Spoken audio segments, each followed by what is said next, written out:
L'homme de ce série Bakakenza. Ton téléphone Bakakenza. Mais Bakakenza sont organisés. Il veut besoin de la confession et pas Bakakenza. Au Congo, il y a un côté. Dans le lobby, il y a des évêques qui ont mouqué. Les évêques qui ont mouqué. Bazali bayano dégrâce. Mais Zali ignorance. Azali 1 Pierre chapitre 5 verset qui est le jusqu'au pays. Il ne faut pas voir beaucoup d'arrogance. C'est des gens qui ont arrogance sur ma case. Il est dit bien, Azali n'a même titre que Azali, soit c'est qui ça va parce que mais à ça monte le d'ailleurs yo na liste à l'évêque aux l'évêque mais va continuer parce qu'il a précisé ça. Oui que yo alors bah on va mettre Azali évêque en vie. Ce que nous avons à ce qui s'abat Azali orgueil aux amis. Il y a mis balai 100 mètres 75 verset 5, il faut la arrogance. Il y a mis Sato, ce qui a dit que l'on Galate 6 verset 3. Et si quelqu'un pense être quelqu'un, il s'abuse lui-même. Il s'abuse. Il y a cette sabato, il est qui? Azanani. Les gens de Kamason qui font comme on dit, mais reçoit comme un évêque. Les gens qui n'accueillent et pas un président provincial, Otobengi, ou Azali pasteur, avec un prophète qui fait Azali Wana, comme ministre sans amis. Mais il reçoit. Mais ça, bien ça que ça rapporte. Nalo Senga na Denis le Sigo. Yozo Senga. Nalo Senga na Ndeko. Lokola évêque na yeto. Lokola évêque. Lokola prophète du pays. Lokola défenseur avec sa musique. Alors oui, chaque fois. Mikiti ça. Na Senga na yo. Na Romains 12. Verset 18.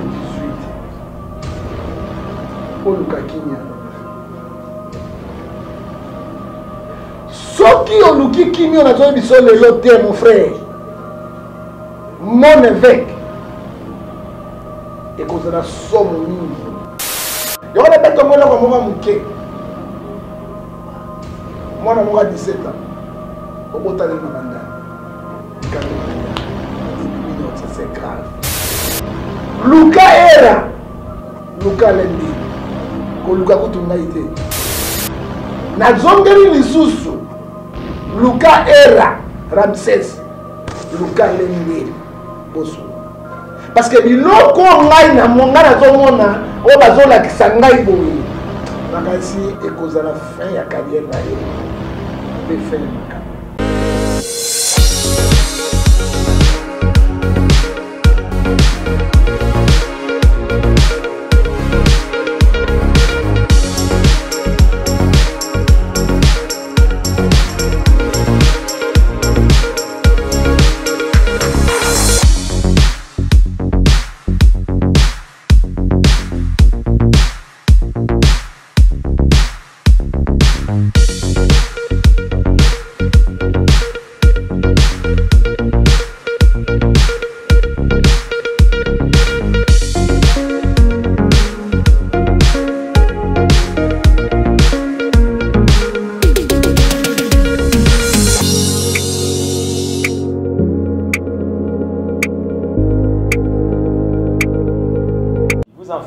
Avec un divertissement très modéré. Mesdames et messieurs, nous sommes au point.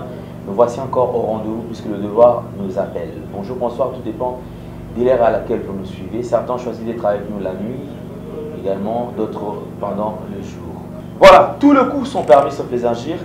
Mesdames et messieurs, puis nous allons et Sengoza pour partager la vie nos moments Oyo. Alors nous allons recevoir notre invité. Il est déjà présent, c'est un prophète de ministère, prophète déjà Ngefa qui n'est plus à présenter. Homme de Dieu, bonjour et bienvenue. Bonjour, de quoi l'honneur, la gloire revient à Dieu. Ceux qui ont zone sombre, apportent sur la vérité, c'est qu'à la vérité. Tous allez contre mon toté, tous allez pour mon toté, mais tous allez dans l'église et en Zambé dans Zéla. Pété, Kosunga, Ban, dans Zambé, dans l'esprit égaré. Tout bon Dieu, dans Zambé, pour tout banda, Tata, n'a-t-il mission à Bokonayo. pesa biso bwana sagesse science intelligence to lo bateli te pana te ka ete molimo na kolo eso pana et délivré bon ba quand même million ko satana on a dit que 4 verset 18 puis les Isaïe 61 verset 1 à 4 tiki Congo démocratique mboka na mopotu na poloso na motombo na maboko na yo le peuple nous s'est retrouvé peuple n'a pas dans les courants dans les mailles dans les nyonso mais tu es bien Matthieu 11 28 ça ne come pas na solution pour départ batela mokonzi ya mboka batela ba diaspora nyonso bazali bande ya mboka bango nde balesaka biso basunga na biso soki opambola bango bango opambola biso atiki alendele tobengi ye procureur général rôle ya procureur général etarani c'est la richesse de l'infraction mpona biso nyonso tozonga na te kolopesa sagesse science intelligence somme 127 verset 2 à 3 soki ya mibateli c'est toi qui sommes lesquels les hommes chrétiens. Au nyonso bana bopito tango kolo bazangi mbongo kolo yoza monganga na bango. O bazangi obota na tango kolo bazangi misolo bazangi na kati. L'opération minene ya basi ba césarienne kolo yoza la sage femme de minganga na bango. O bazangi voyager kolo za pilote na bango. O ke ba confina tango kolo ozala bilimo ya bango mresika na ko. Bana la biso sukuma biso. Amen. Voilà, nous sommes là présents, mesdames et messieurs, Binobo Messana pour la nouvelle tendance télévision. La première des choses, exercice à Bosso. Dans mon quotidien, dans l'émission, banana ko aimer vidéo. Ou aimer vidéo, ou aimer vidéo. Bandeko bobi kendo atina mitema, botina mitema ebele pour natina na kola cette émission zali ko sala ezali acharnementé, ezali émission malamu pe bozo sepelana. Commentaire positif et kosunga biso pour natina na koeba lolengeni c'est tout ça la makambo. Suggestion remarque à travers le numéro qui sont affichés ou qui ko benga ou qui ko partager na biso afin que tout améliorer musala ou tout ça là delo. Prophète ngefa lo sako. Nzambe aleki bango tuna nguya pe aleki batu nyonso pelengendo na vérité. Amen. Prophète ngefa lo sako. La 4 rebana na posa mboka te bokozinga. Prophète ngefa lo sako. Zoba koma kama yele soki ya jui fimbo sima na pelengendo na yi. En fait, il faut le sac.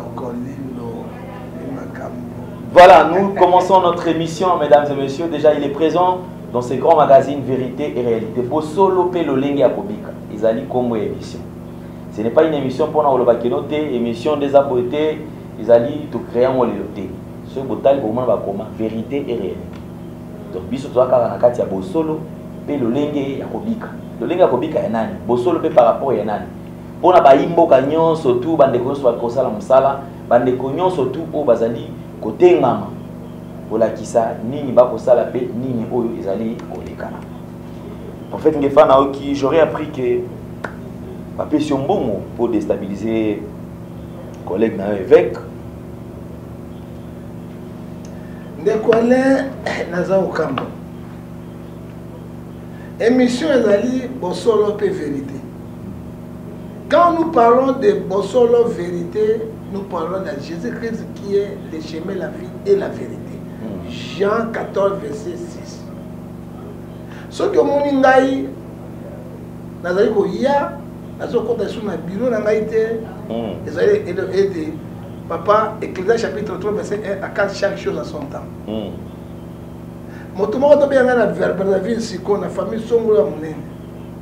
Alors bien là vous savez bien na lendele ils ont fait la mission est-ce que oyebaki monsieur alendele na Matthieu 24:5 balou féroce ba contacter l'église belé pour na kokosa bana nzambe et comme na tango ya nzambe ya vérité allez nana kofuta mambo allez ba futa mambo na tango na Mercedes kala allez ozondi mango ya solo pesa et puis na mboko ya biso bata bonne volonté bazate oyoki ndekwale bato ya bonne volonté bazate nazotamboka na nzela ale bakobomanga nazotyaka mai échauffement nazotia mai nalati bilamba kitoko ndenge nalati boye mbongo pene azo chokolilo natango na kamiaka ya chokolilo po soko ozali na chokolilo komona elengi ya libala soko otangi chokolilo komona ngai ya libala allez mota futi ngembo moté mais soki tozoloba bosolo tikala bosolo ba farceur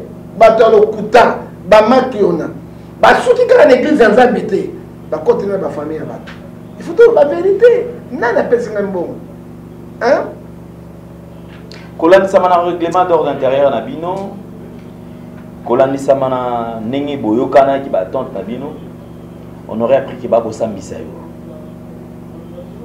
est-ce que samedi ou ba kosambisa pour nani qu'est-ce qui ne va pas mais ka corrélater surtout yeba likamango esa nini non vérité monsieur Alain ba convoquer ngai déjà na confession na biso tozalaka oui évêque na oui évêque maman tina pas aller évêque Denis c'est pas aller évêque Yann Delgas pas aller évêque John Ngefa aller évêque Linda Marie Lazari évêque et Kaola évêque mais nayoki ba pasteur peut ba cause la confession pour la retourner qu'est-ce qui se passe au juste moi j'ai eu invitation pe na bisi bango na go banga motuté na go kende mais avec 50 chaînes de télévision 50 chaînes et tout avec 20 chaînes locales et biso a la 75 chaînes de ba ko sambisa ngai ba yo keloko ngana zana yango et puis na ko sema susu secrétaire général wazali premier patron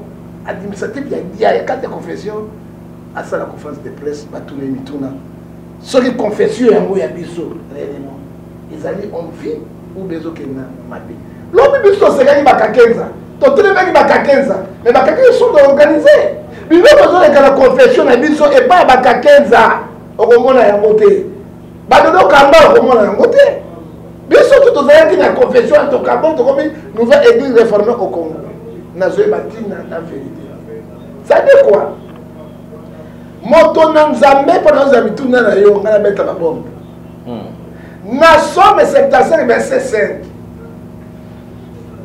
il ne faut pas avoir beaucoup d'arrogance. D'après nous, nous avons arrogance. C'est de ce qu'il y a arrogance. Il est dit bien, Azali n'a même titre qui Ambon. C'est qu'Azali, soit c'est qui ça battu parce qu'il y a la simple. Mais à ça monte les colos. D'ailleurs, il y a une liste à l'évêque, mais l'évêque mais continue parce qu'il a précisé ça. Merci de répondre yo. Oui, nécessairement il faut dire la vérité. Azali évêque président. Azali au même niveau. À vie. En vie. Donc, c'est ce qu'on a donc pour avoir. Évêque président en vie. Motago Longolete, quand ensemble, quand ceux qui a Koufi. Hein? Ceux qui a Koufi, Azali en vie.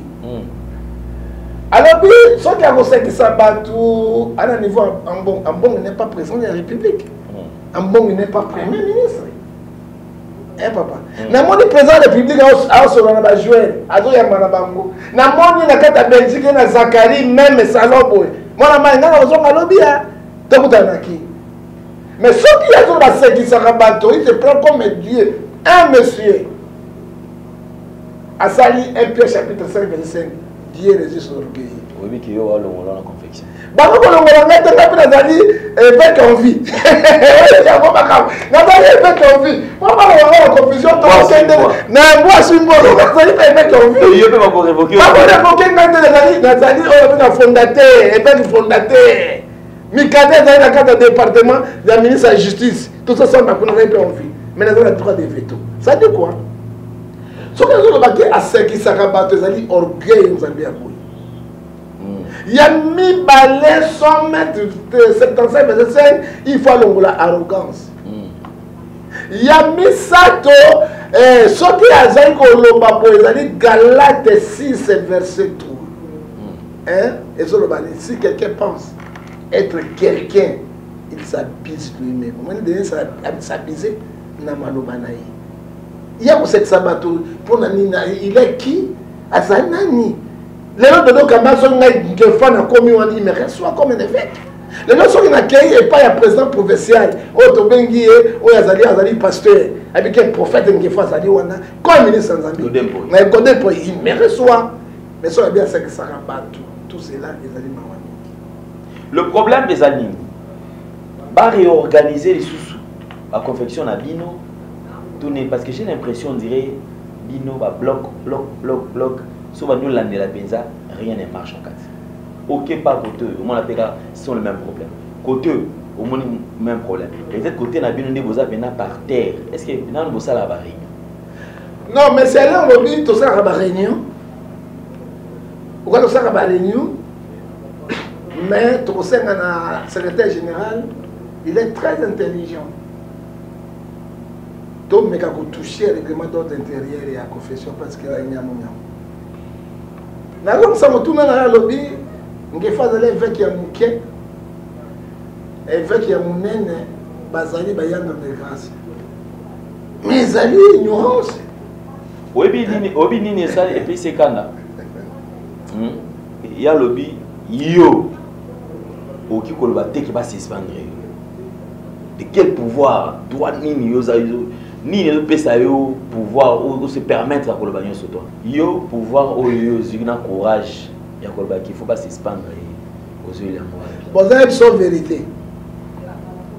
Nalo senga na Denis le Sibo. Yo zo senga. Nalo senga na Ndeko.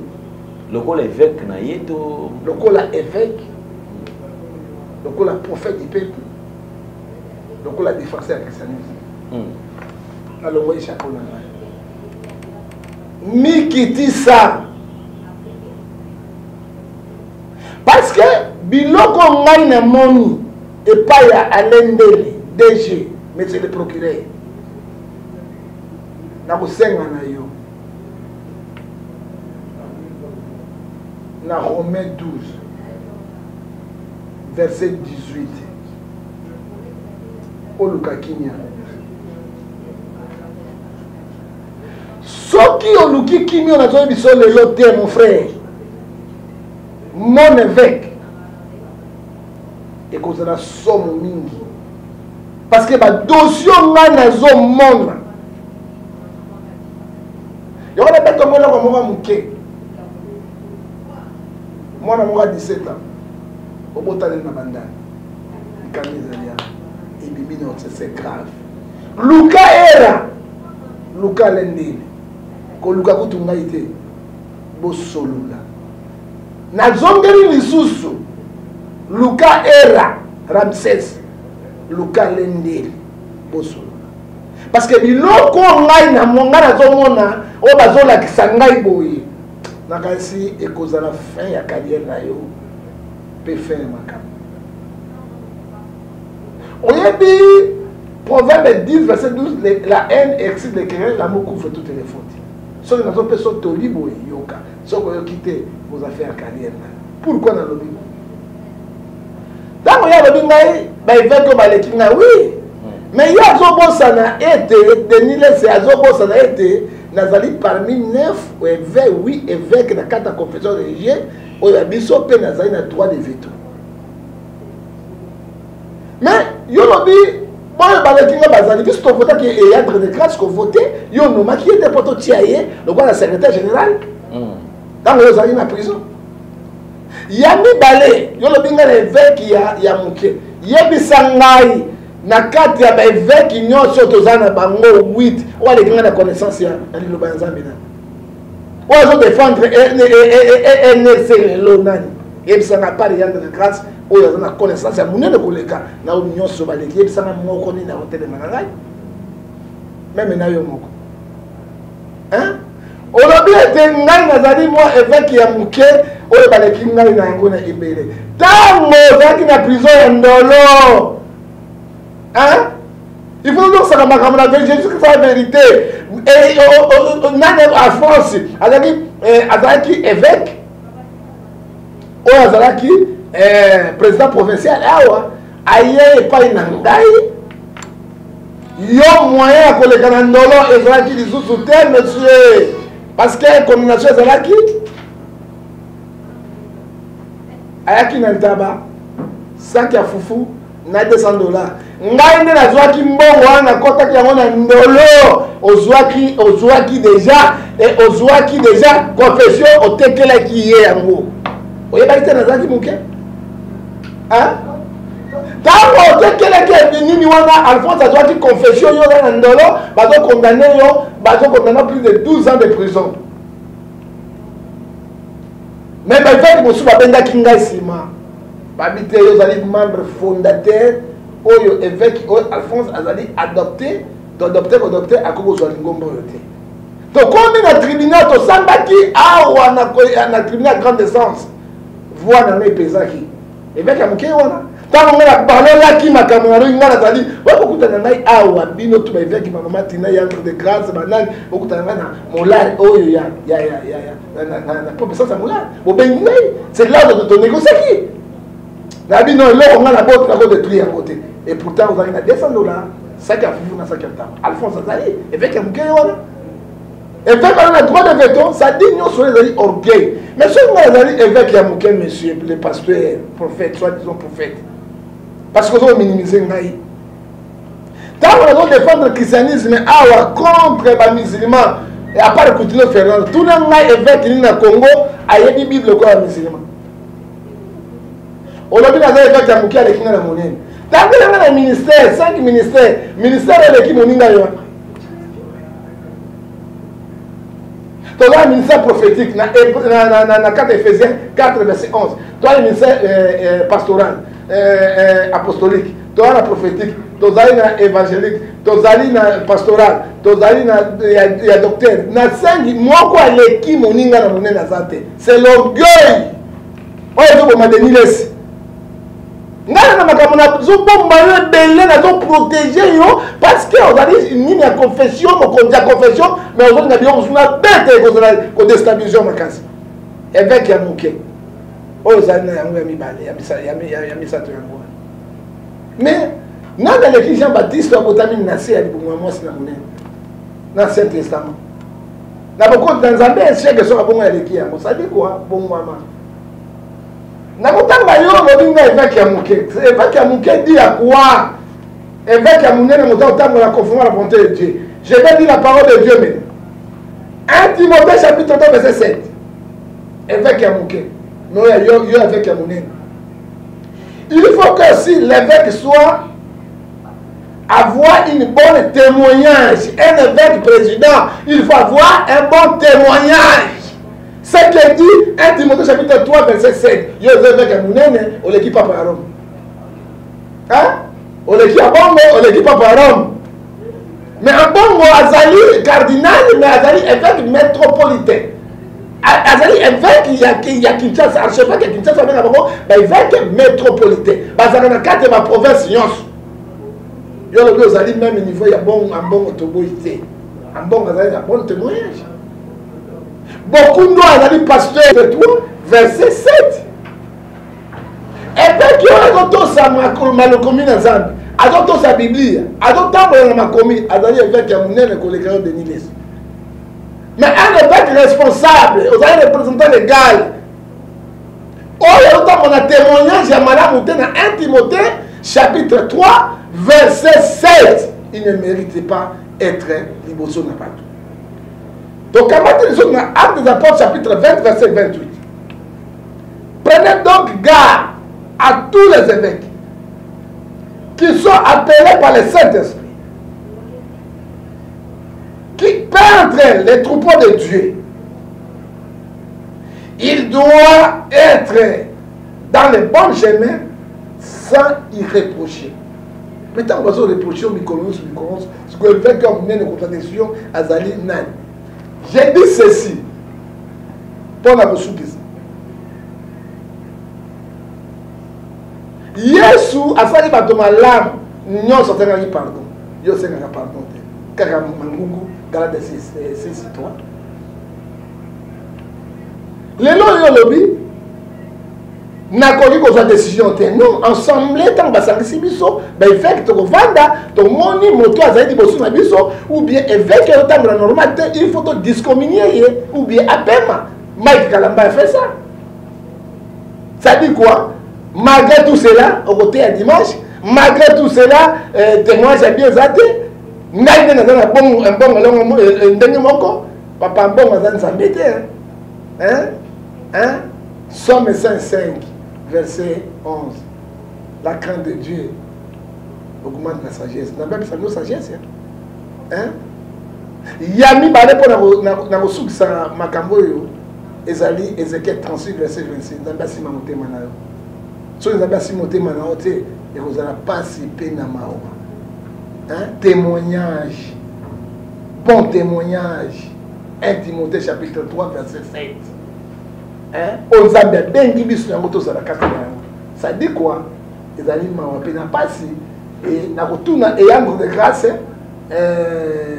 samedi nalobi nazali na droit de veto soki natomoi mosapi nango na kitisi te likambo ekoleka te il faut boconvoquer évêque président na bino makambo ezoleka oyo pourquoi akosala makambo wana akomelita za liboso na ye te lokola bato baka na basentiment na biloko na bango mpo na bakombo tokokweyela yango ka 15 ata mabe na ye makambo ezalaka te Dodo Kamba azali un évêque na kati ya NRC makambo ezali te soki tokamati lisusu papa Ambongo évêque métropolitain ville ya Kinshasa okoyoka makambo ezali te tokamati bokundo ezali te imam musulman po bango baautorize babana basi zomi 15 mais makambo bozobo ezali te oyo aloba évêque ya monene évêque ya moke na 5 ministères Éphésiens 4 verset 11 namoni moko aleki moninga te nous toza se compléter soki azona biloko ya ndenge wana un évêque oyo alobi aza monene kwa mbongo kokende na matonge na concert à Papa Wemba na obsèque na ye c'est akufi ngane mwana na ngane Papa Wemba moi je pas dire la quête parce qu'il n'y a pas la relation entre terre et la lumière Bible bien pour les nyama Matthieu 6 verset 24 aizana makomi na tama nzela moko mais na deshe moko luka ngote mais alobi ba na yeke pa bandumba yoso ba pétage bandumba nyoso mais il fallait que bandumba liloba na nzambe soki babongo masoka de l'évêque ya sona ça dit quoi Denis laissé na bondeli yo na bolingo nzambe ozokende mabe azokende mabe makasi azokende mabe makasi mais senga bo prier mingi pona ye soki nzambe ya kokama wazonga na nzela et puis pona de banga soka luka era joie courage je te dis la vérité et puis la c'est même le secrétaire général samedi c'est pas samedi sanga na ko yebisa ye aluka lendeli soki bakoyoka mawa batika ba dossier elali boye ekozala pasi pe so ngai nakolinga ngo makati parce que ngai po mosali na nzambe mais soki mabe ekoti na église il faut kobimisaka bato ya ndenge wana mpo batikali nsima basala yango te lokola ndenge biblia ezali koyebisa biso na Matthieu 18 verset 15 à 19. Voilà, merci beaucoup, prophète Ngefa. Je crois quand même que c'était juste une parenthèse autofongolaki. J'étais en train de poser une question en ce qui concerne Makambo Ezolikana. Tout autour, il y a l'église. Je crois quand même c'est vrai, malgré Makambo Ezolikana, mais tout comme une phase moko oisusu église face aux élections. Parce que responsabilité oyo bazali ko pesa na kati ya église. Ils ont ça là que non, l'église allait trahir toujours le peuple. Ils allaient trahir la population. Moment de l'élection, au moment où papa, et yango, tout ça déjà à 3 ans, où il y a mandat, il y a président, tu sais qui est dit. Batu ba église bo cause la sécurité comme kala to comme na suka ane asuka nde hote et comme ya kobelela kingani yaka tozwa mbongo tozwa mutu moko boye totia au moment où na passe ya peuple église le barelo. Mais l'église est comme en force car ceux comme en baba élection église est l'amour qui ba yoana ba sanga pour que non place wana enveloppe ezali yo zali quand même monter la vérité likanisi na yo zali nini na même masse zali kota la église face aux enjeux électoraux. Mais l'église face aux enjeux électoraux, il faut dire la vérité. L'église a trahi toujours trahison toujours peuple. L'église a émis zali ouais bien bande konanga 1 Timothée chapitre 6 verset 10 l'argent ezali source ya makambo nyonso mabe bato bazolinga mbongo ke olinga bato na bango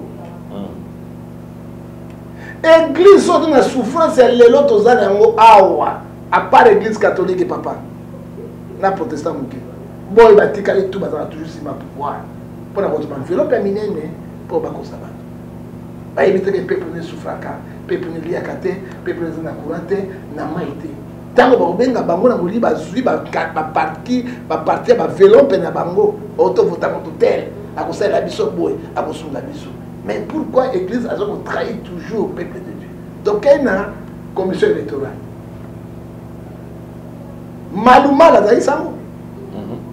Hein? Bemba na Kabila. Jamais Kabila a gagné Bemba, Gombo, Kokoriko, Soso ya Pembe, et Tekiama, et tout a écouté. Maluma a pris l'argent. A bossani qui a été quand il a aboseke Yesu na kate kurusi abimisi Kabila barabasi to suka wapi hein tolongwa na ye na 2011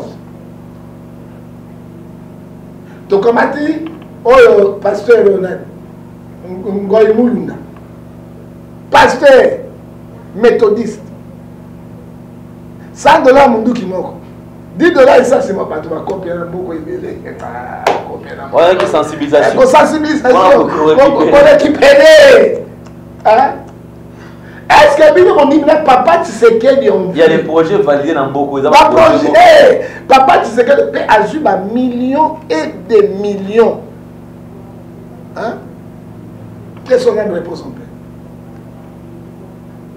il y a la Kabila gagné. Tout le monde est Ngoyi Mulunda. L'église toujours, ouais. Tout le monde en 2018. Tout le monde a été et là où ça les manque. Nanga côté, puis Nanga est diacre. Mais diacre, il faut qu'on passe, il faut pas dans la diacre. Il a trahi toujours l'église. Est-ce que tu peux compter l'église en moins d'ennemis? Tu peux causer ma camarade baron d'ennemis. Babosa ni kurusi ya Yesu. Babosa le peuple, papa, le peuple souffre. Hein? On ne change pas l'équipe qui gagne. Mais pas de tout total arrêté. L'équipe pour l'aka. Ni à mon hein? Tant qu'on est peuple congolais, église, parce que l'église a puissance, monsieur. Sauf que moi, dimanche, bateau va s'embêter, va manquer. Tous les bayankiers vont s'en aller à l'église. Va passer à mon bâtiment. Bateau va le cola, va bouquer le cerf na bango, le cola nini. Basali na bango soki ba du cop na bango nzambe akosala oyo akovote te akozala malédiction nzambe abongola mai oyo ekokoma vino bokotonda bokomela bapesi bango $10 bake kovote sans le savoir tosengi na église awa azala église ya bosolo aloba bosolo mpe ayeba kotelemela mboka na ye mpo tozwa ba vraie valeur olobi soki baleki na badépartement nyonso ete bayeba kosunga Congo oyo ezali na pasi tala na mwana lomo kama na Esther dans carte pilar atolongola ba mabele oyo po batia bakuti ba minere combattre bazolo kota umuna mboka nini combattre bazolo kota combattre boy balongola kaka ba gudo ezali boso bebi po basala banzela tango bazolo ba richesse combattre ba bato bazolo kota combattre est-ce que guerre aussi na mboko je ne crois pas bazolo kota yango sikoyo article 58 ya constitution et lobi ba richesse autour congolais tout to kabango équitablement Congo ba Cameroun ya Willy Bakonga iba lokolingi ya nani oyo docteur nani Etienne Longondo yoka komo la Longondos buka nengo ngoke hein non il a bango ba Longondos hein mais ce que biso ba peuple oyo eloko ngefa bundela ka valeur nanda ko sunga Congo nanda ko bimisa Congo na pasi oyo so ba contre sont des commerçants et Philippiens chapitre 2 verset 21, ils cherchent leur propre intérêt ou intérêt à la population. Intérêt à la population, ça? Na mona ke ministre mo ke na tanga comme on a été bato bazo sa réunion ba ya bane ko bamba bato ba dollar toi na njoto yo mona ata président américain abamba bato ba dollar na ndoko bata sécurité bazawa et peuple o tozangi mai tozangi courant tozangi bilia tozangi nyonso o ba distrait biso ka nini bon foutement ya baba bon foutement ya ba église et belé ba église complice bon foutement ba kembes ne banjobi ngitema distraction to bo ça n'a pas allez est-ce que tous on a droit à éviter hein Tous on a droit à éviter. Tant que l'on a 19 ans, il y a 18 ans, il y a pouvoir. Ma glacier a tongi combien à Congo? A tongi combien? Ma glacier à Congo combien? Tant que l'on a 18 ans, quand tu as 3 ans de l'autre côté. 3 ans de l'autre côté, quand tu as hein? Papa va toujours souffrir, il va bloquer. Tant que l'on a 18 ans, on va comprendre Mobutu. On va comprendre Mobutu à 32 ans. Quand tu as 21 ans, moins 32 ans, ça fait 8 ans. Mobutu a tongi pour Maréchal. A tongi ma compagnon, c'est Mobutu. Tant que l'on a 18 ans, il y a Barua, Burundais, oh, il y a la tête, il y a Mboka 19 ans. Même autoroute. Ville à Kinshasa, on a autoroute, monsieur. Autoroute. Soit quand on va Somalie, Mboka, oh, il y a la rébellion. Oh, il y a l'autre côté. Il y a un train à haute vitesse. Il y a un TGV. Et pas il y a des gens qui cherchent ça. Ok, il y a matadi. Oko kamu. Dans vos obima. Zolo tout moindo. Oko meri bombe. Na milangwa. Oka tout locomotive qui filme. Locomotive qui filme. Qui filme, ils n'ont pas la même raison idée. On ne peut pas dans l'obina mata. Moto nyoso. Oh, nyoso miindo bombe côté na mimi nga bombe là. Moi tu dois drink na drink. Yo mala chanter dans mambo. Drink na drink. Moto tout drink na drink. Camion mais bombe. On les gars très bombe. Mais on regarde la télévision les pays riches et les pays comme ça et là on bolo bako lo bango. Mais ils sont là, ils pillent la République. Négociation entre le rebelle, le groupe rebelle na autorité aux impôts. Na kolobelo comme on a président atika sentiment. Président soit initiative le coup la Poutine. À la guerre comme à la guerre. Mais nous sommes bien effectivement comment expliquer que non Colombo va négocier na bateau bazia pour na koiba na mboka na. Yo kana bisolo comme on misale. Vérité tika la vérité. Baba nga chef té bateau sakai. Papa baba nga réalité. So bangi papa c'est foutu. Mais bateau ça paye. Et il faut aller comme sous l'article 28 de la Constitution.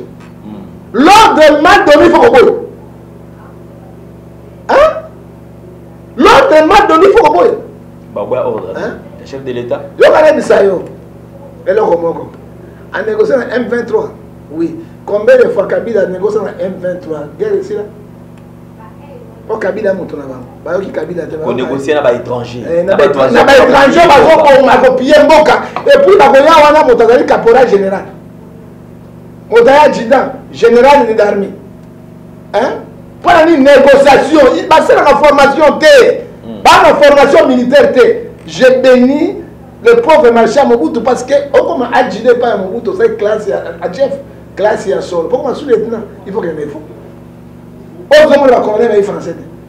Il y a des qui a, des comme Pika, Nyata, Funda, soyez la macasse. La macasse de l'Éva soyez. Parce que soyez pas congolais. Oh, là, ça te va, biche. Ça dit quoi? Ce qui a négocié M23, dans l'Est il y a pays, monsieur. J'ai suivi le président de l'Assemblée nationale, monsieur Mbosso. Dans un 220 groupes et rébellion. Je dis bien 220. Mais il y a M23 Moko. Mais 219 fois Batikaliwa. Hein? Batikaliwa. Et vous négociez avec les gens qui nous tuent, qui pillent la République, qui ne sont pas les Congolais. Ce sont les étrangers. Hein? Mais qu'on sort dans les années. Messieurs, Jésus a dit qu'il m'a tout Moko. Jean 13, 34. Je vous laisse de nouveaux commandements. Aimez-vous les uns les autres. Tant que vous avez un Rwandais, à Sali, vous pas écouter maman. À tirer la fumangani à Mouké, na vaseline et bimina maman. Vous savez. Tant que vous avez Kingo, ce sont mes frères. M23, complices avec les Rwandais, les Burundais, les Ougandais. Hein? Qu'est-ce qui nous manque? Tout ça n'est pas de chance. Allez, la guerre. Hein? Qu'est-ce qui manque? Et là, on y est dans le cas. Et qu'on change. Hein?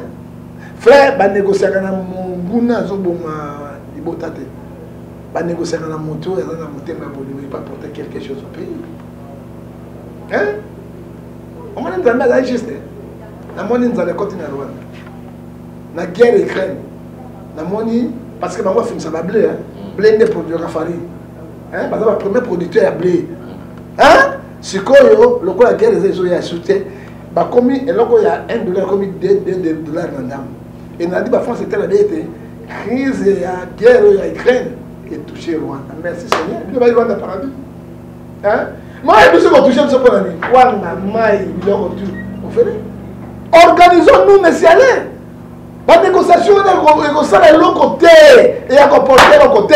J'ai dit au chef de l'État, au gouvernement, bango, tu as un état de siège et simité parce que ma mort va continuer. Tu as un état d'urgence.